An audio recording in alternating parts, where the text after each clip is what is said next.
Guys, তো চলে এসেছি আমরা পুরুলিয়া অযোধ্যা পাহাড়ে। অযোধ্যা পাহাড় আমাদের ঘোরা শেষ হয়ে গেছে। এখন যাচ্ছি ময়ূরক্ষী পঞ্চম ড্যামে।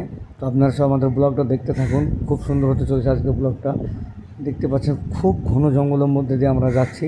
তো এইসব জঙ্গলে যদি কেউ কাউকে কিডন্যাপ করে নেয় তো কেউ বুঝতে পারবে না যে কে কোথায় কিডন্যাপ করেছে। এখানে কোনো কিছুই পাবেন না আপনি। প্রায় 50-60 কিলোমিটারের মধ্যে কোনো কিছু পাবেন না, পাহাড়ে শুধু পাহাড়। হ্যাঁ, এক গ্লাস পানির জন্য যদি আপনার কোনো অসুবিধা হয়ে যায় তাও পাবেন না। তো আপনারা যদি কেউ এই জায়গাতে ট্যুরে আসেন তো অবশ্যই আপনারা জল সংগ্রহ করে নিয়ে আসবেন, নাহলে কিন্তু আপনাদের জন্য বিপদমূলক কিছু হতে পারে। দেখতে পাচ্ছেন পুরোই ফাঁকা, আমরা তো অত ক্যামেরাতে দেখাতে পারছি না আপনাদেরকে সমস্ত কিছু। তো আমরা জায়গায় জায়গায় ক্যামেরা করছি। দেখতে পাচ্ছেন এখানে দুজন গাছের ডাল কাটছে, দুটো মহিলা, ওরা নিয়ে যে জ্বালান বিক্রি করবে বাজারে। তো অবশ্যই আজকে ব্লগটা খুবই সুন্দর হবে। কিছুক্ষণের মধ্যে আপনাদেরকে পাহাড়ে উঠে আমরা দেখাবো সমস্ত কিছু পাহাড়ের। এই জঙ্গলে আপনার হাতি বলেন, তারপর সিংহ, অনেক কিছু থাকতে পারে এই জঙ্গলে।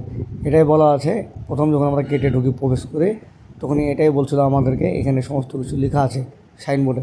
তো আপনারা আজকে যে ব্লগটা করছে আপনাদেরকে দেখানোর জন্য, খুবই সুন্দর ব্লগ। দেখতে পাচ্ছেন কিন্তু ফিলিংস আছে। এইসব রোডগুলোর যে কাজগুলো করেছে, এইসব গাছগুলো খুবই সুন্দর লাগছে আমাদেরকে দেখে। তো আপনাদেরকে দেখানোর জন্য আমরা আজকে চলে এসেছি সেই পুরুলিয়া অযোধ্যা পাহাড়ে। দেখতে পাচ্ছেন আপনারা গাছের আকৃতিগুলা, ফাঁকার মধ্যে কয়েকশো কিলোমিটার মধ্যে কোনো ঘরবাড়ি কিছুই নেই।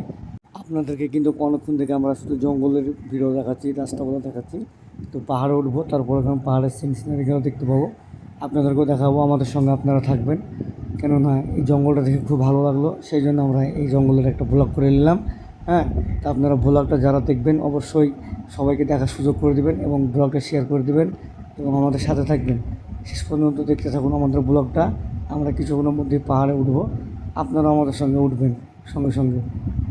এই যে দৃশ্যগুলো, এগুলো তো কিন্তু আমরা কোনো দিন কখনো দেখিনি, তাই আপনাদেরকে দেখানোর জন্য। তো চলেন গাইস, রাস্তা দেখা আমাদের অনেকটা হলো, এবার আমরা পাহাড় উঠবো। দেখতে পাচ্ছেন গেট, চলে এসেছি আমরা সেই পাহাড়ে। আপনারা দেখতে থাকুন ব্লগটা। গাইস, আপনারা সব কেমন আছেন? আশা করছি ভালো আছেন। আমরা সেই চলে এসেছি পুরুলিয়া একটা পাহাড়ে, আমি নাম জানি না সঠিক। আমাদের টিঙ্কু চাচা পাশে আছে, টিঙ্কু চাচা সব কিছু নাম আপনাদের বলবে। আমরা গতকালকে অযোধ্যা পাহাড়ের আপার ডাম পরিদর্শন করেছি, লোয়ার ডাম পরিদর্শন করেছি, রামনি একটা ফল ছিল সেটা পরিদর্শন করেছি। আজকে আমরা মুরগাম ডাম, যেটা আপনারা সকলে দেখতে পাচ্ছেন, এই মুরগাম ডামে এসেছি।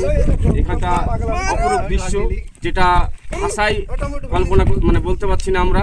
হ্যাঁ, আপনারা আশা রাখবো আপনারা আগামী দিনে এখানে এসে সেই অপরূপ দৃশ্য, সবুজময় দৃশ্য আপনারা উপভোগ করবেন, এই আশা রেখে আমাদের এসটিভির পক্ষ থেকে আপনাদেরকে সবাইকে অভিনন্দন জানিয়ে এ পর্যন্ত আমার ভিডিও সমাপ্ত করলাম। আমাদেরকে জল পিপাসা অনেক লেগেছিল। এখানে দেখছি একটা মাসিমা শশা বেচছে এবং ছোলা বেচছে এবং স্প্রাইট কোকোকোলা আছে।